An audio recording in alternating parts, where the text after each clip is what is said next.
Hi guys, भाई साहब बहुत बहुत मुबारक हो यार। भारत बन गया है चौथा देश इस दुनिया का जिसका स्पेडेक्स मिशन इस टाइम कंप्लीट हो चुका है। भाई साहब कंप्लीट। इंडिया ने आज हिस्ट्री क्रिएट कर दी।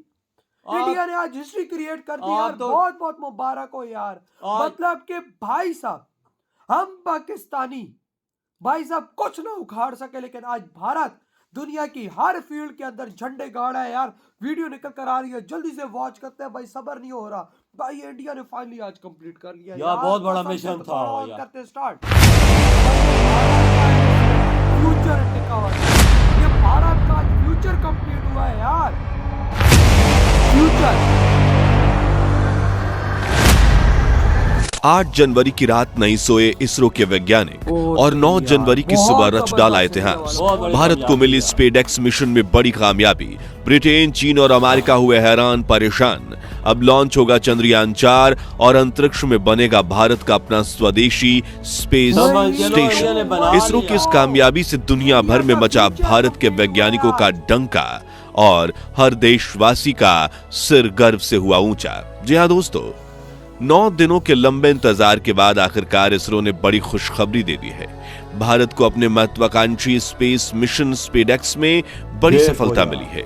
दुनिया भर में भारतीय वैज्ञानिकों के नाम का डंका बज रहा है और इसरो अब चीन, अमेरिका और रसिया के बाद दुनिया का चौथा सबसे बड़ा स्पेस एजेंसी बनने का तमगा ले चुका है, जिसने अंतरिक्ष में गोली से 10 गुना तेज रफ्तार से उड़ रहे 2 स्पेसक्राफ्ट को एक साथ जोड़कर डॉकिंग मिशन को अंजाम दिया। लेकिन क्या आप जानते हैं कि डॉकिंग से 2 दिन पहले यह मिशन फेल होते होते बचा था, क्योंकि डॉकिंग प्रोसेस में बड़ी दिक्कत आ रही थी। तो फिर कैसे इसरो के वैज्ञानिकों ने इस मुसीबत का हल निकाला? कैसे हुई टारगेट और चेजर स्पेसक्राफ्ट की डॉकिंग और कैसे इस मिशन की कामयाबी ने इसरो के भविष्य को सुनहरे अक्षरों से लिख दिया। लेकिन उसके पहले अगर आपको भी इसरो के वैज्ञानिकों पर गर्व है तो वीडियो को लाइक करने के साथ कमेंट बॉक्स में जय हिंद, जय इसरो जरूर लिखिए।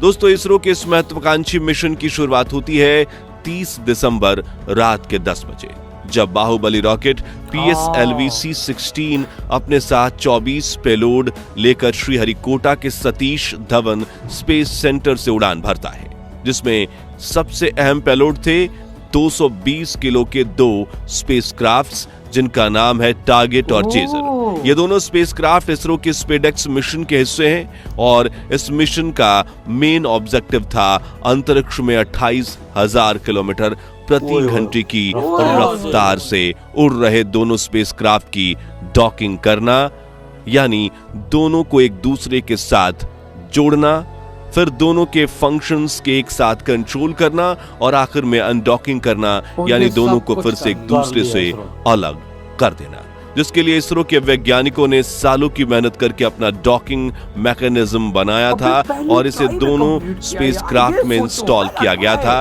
इन दोनों को एक ही रॉकेट के जरिए अंतरिक्ष में ले जाकर पृथ्वी की 470 किलोमीटर की ऑर्बिट में अलग अलग छोड़ दिया गया था और 7 जनवरी के दिन दोनों स्पेसक्राफ्ट्स की डॉकिंग की जानी थी।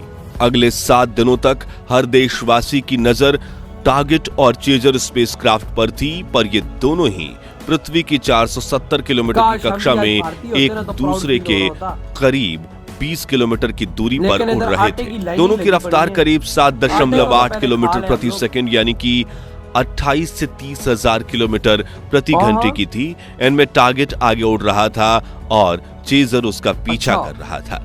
धीरे धीरे इसरो के वैज्ञानिकों ने चेजर की रफ्तार बढ़ाई और दोनों के बीच की दूरी पहले 18 किलोमीटर, फिर 15 किलोमीटर, फिर 5, 10, 2, 1 किलोमीटर तक कम हो गई और 7 जनवरी के दिन हम सभी स्पेडेक्स की डॉकिंग का इंतजार कर रहे थे। लेकिन तभी इसरो की तरफ से एक अपडेट मिला। वैज्ञानिकों ने हमें बताया कि हमने 7 जनवरी की डॉकिंग को पोस्टपोन करके 9 जनवरी कर दिया है, क्योंकि दोनों स्पेसक्राफ्ट की डॉकिंग के बीच एक सिनेरियो बना है, जिसे हम ग्राउंड टीम के साथ मिलकर सिमुलेशन पर वैलिडेट करने की जरूरत है, जिसके बाद ही हम इस क्रूशियल प्रोसेस को आगे बढ़ाएंगे। तब तक के लिए ये दोनों स्पेसक्राफ्ट खुद से निश्चित दूरी पर पृथ्वी के चक्कर काट रहे हैं। इस अपडेट ने भारतीयों के दिलों की धड़कन बढ़ा दी थी। हम सभी ऊपर वाले से भाई यही साहब दुआ फेल कर रहे होते थे बचा है। कि इसरो को इस देखो ना, मिशन इसरो में ने क्या सफलता सफलता मिले और पूरी पाई। दुनिया को 9 जनवरी का इंतजार था।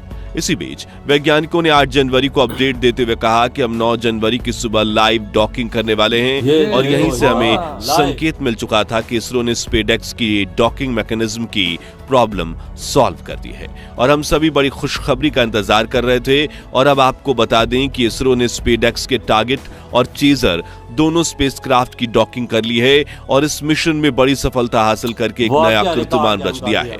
जहां आज तक दुनिया भर के कई देश दर्जनों बार डॉकिंग का प्रयास करके भी फेल हुए हैं, जबकि डॉकिंग में एक्सपर्ट कहे जाने वाले अमेरिका, रूस और चीन की डॉकिंग भी कई बार फेल होती दिखी है। वहीं इसरो के वैज्ञानिकों ने पहली ही कोशिश में बड़ी सफलता हासिल कर ली है, जो हर भारतीयों के लिए गर्व की बात है, क्योंकि जहां बाकी देशों ने इस क्षेत्र में महारत हासिल करने के लिए हजारों करोड़ों रुपए खर्च किए थे, वहीं इसरो ने स्पेसएक्स को सिर्फ 125 करोड़ रुपए में तैयार कर लिया। जहां ये सिनेमा जगत के बड़े एक्टर्स की फीस से भी कम है। वहीं इसे लॉन्च करने में 250 करोड़ का खर्च हुआ, जिसमें PSLV C60 अपने साथ 24 अलग पेलोड लेकर भी गया था ताकि पैसा वसूल हो जाए। चलिए अब हम आपको ये बता देते हैं कि स्पेसएक्स ने डॉकिंग कैसे की।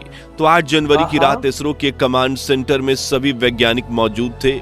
एक तरफ सिमुलेशन पर डॉकिंग की टेस्टिंग की जा रही थी, तो दूसरी तरफ टारगेट और चेजर को मॉनिटर।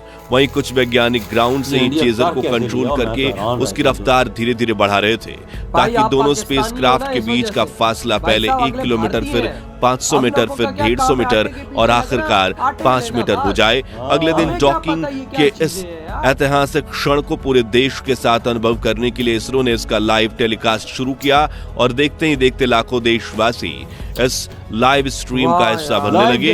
फिर दोनों स्पेसक्राफ्ट एक दूसरे के पास बढ़ने लगे। हालांकि देखने वाले दर्शकों को इनकी रफ्तार एक जैसी दिख रही थी, क्योंकि दोनों 28,000 किलोमीटर की रफ्तार पर चल रहे थे, लेकिन दोनों की स्पीड थोड़ा सा डिफरेंस था, जिसमें दोनों के बीच की दूरी 10 मिलीमीटर प्रति सेकंड की रफ्तार से कम हो रही थी। पहले डिस्टेंस 1 मीटर था, फिर 500 मिलीमीटर हुआ, फिर 100 मिलीमीटर और इसरो ने अपना लो इम्पैक्ट डॉकिंग मैकेनिज्म शुरू कर दिया। चौथा देश जहां काफी छोटी सैटेलाइट होने की वजह से इसमें काफी प्रिसिशन की जरूरत थी, क्योंकि एक भी गलती दोनों स्पेसक्राफ्ट को एक दूसरे से टकरा सकती थी। इसलिए इसमें 450 मिलीमीटर का 2 मोटर और 1 डिग्री ऑफ फ्रीडम वाला स्वदेशी फुल्ली एडवांस डॉकिंग मैकेनिज्म लगा था, जिसने धीरे धीरे अपने हाथ या यूं कहें हुक्स बाहर निकाले और चेजर स्पेसक्राफ्ट के पीछे से टारगेट स्पेसक्राफ्ट को पकड़ लिया। और इसी ऐतिहासिक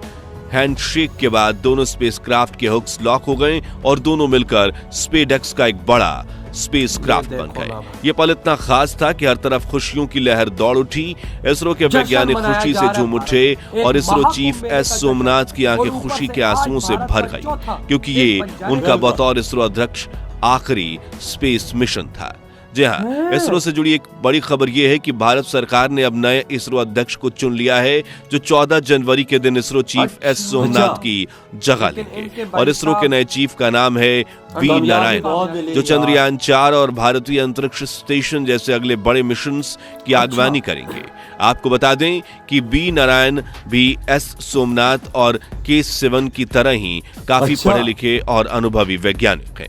इन्होंने भारतीय अंतरिक्ष कार्यक्रम में लगभग 4 दशकों के अनुभव के साथ कई महत्वपूर्ण मिशन किए हैं। वीडियो खत्म भाई साहब, पहली ट्राई करने वाला अगर देखा जाए तो दुनिया का पहला देश आज भारत बना है। बिल्कुल। और भाई अदरवाइज चौथा देश भारत बन चुका है इस दुनिया का। ऊपर से महाकुंभ मेले का जश्न और ऊपर से भारत को इतनी बड़ी कामयाबी, ये भगवान का चमत्कार नहीं तो और क्या है यार। भगवान की तरफ से भाई साहब कामयाबी नहीं तो ये और क्या है भारत को। ओ यार, दो झंडे गाड़ दियो यार, फ्यूचर का भाई साहब सुपर पावर भारत इस टाइम बन चुका है 110%। चंद्रयान 4 उसका रास्ता खुल गया भाई साहब। अंतरिक्ष में भारत के स्पेस स्टेशन का रास्ता आज खुल गया। आप इंडिया ऊपर बंदे भी भेजेगा अंतरिक्ष में। भाई साहब आप खुद सोचो ना कि भाई भगवान की कितनी कृपा हो रही है भारत पे। भाई साहब कामयाबियों की भारत पे बारिश, ये 144 साल बाद भारत में जो महाकुंभ मेला आया है ना, ये उसकी कृपा है ये सारी। उसका रिजल्ट है कि भाई आज अंतरिक्ष का भाई साहब भारत राजा बन गया चौथा यार। बाप बोलो, बाप बन गया दुनिया ये का। ओ भाई यार, साहब गोरे हरामजादे भारत को बोलते थे कि तुम हमारे स्लेव्स हो, तुम हमारे गुलाम हो। उन्हीं भारतीयों ने इन्हीं अंग्रेजों को भाई साहब उड़ा के बाहर फेंका। वो वजह- वो तो कितनी ट्राइयां वो इन्होंने जो मारी जितनी हैं, है- लेकिन भारत ने पहली ट्राई ट्राई- में मुकम्मल कर लिया है। ये वो तो कामयाबी। फेल हुए, कितनी दफा उन्होंने किया है, तो ऐसा काम वो नहीं कर सके। हम इधर पाकिस्तानी आटे के पीछे लगे हुए हैं, आटा चाहिए, भीख चाहिए, कटोरा चाहिए, बस। इसके अलावा हम पाकिस्तानियों का टारगेट ही कुछ नहीं है यार। उन्होंने पहली देख अंतरिक्ष में झंडे गाड़ दिए, पहली वार में। ओ यार, पहली बार में देख लो ना कि भाई उन्होंने आज कर क्या दिया है यार। हमें तो शर्म से डूब मरना चाहिए। काश आज हम भी भारतीय होते, हमें भी प्राउड हो रहा होता यार। लेकिन और भाई साहब एज अ पाकिस्तानी यकीन मानो काफी ज्यादा शर्म का मकाम है कि भाई साहब इधर हम लोग मदरसों से ही नहीं निकल पा रहे और उधर भारत अंतरिक्ष में आज भाई साहब स्पेस स्टेशन का कामयाब तजर्बा करने में और कामयाब। लाइव लोगों को बता, लाइव पूरी दुनिया को। देख लो ये होती है लाइव। कामयाबी। यार हमारी तरफ से आपको बहुत बहुत मुबारक हो जो झंडे गाड़े हैं कसम आपने। से। और इंडिया दुनिया का चौथा देश बन गया, बल्कि पहला देश बन गया जो पहली ट्राई में मुकम्मल किया। भाई साहब पहली ट्राई। कोई और देश तो गए, उन्होंने पहली ट्राइयों में मुकम्मल नहीं की, 2-2 3 4 या ट्राइयां करके मुकम्मल किया। और- इंडिया ने पहली ट्राई में तो मुकम्मल किया। भाई आपके क्या थॉट है इतनी बड़ी कामयाबी पर? इतनी वीडियो तुम करते तो तो